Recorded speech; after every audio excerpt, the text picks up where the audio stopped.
So kita kena train 1,600 orang for certain day untuk 10 bulan. So kita kena make sure tempat dekat mana nak train, satu Malaysia lah.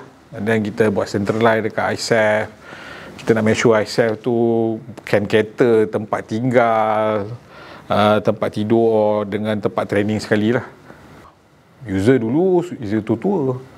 So bila tua-tua tu dia ambil masa nak ngajar tu. Kita pernah lu buat training dulu, nak pegang mouse je. Bila nak pegang mouse tu, nak alihkan benda tu satu, dia pegang sampai habis jatuh.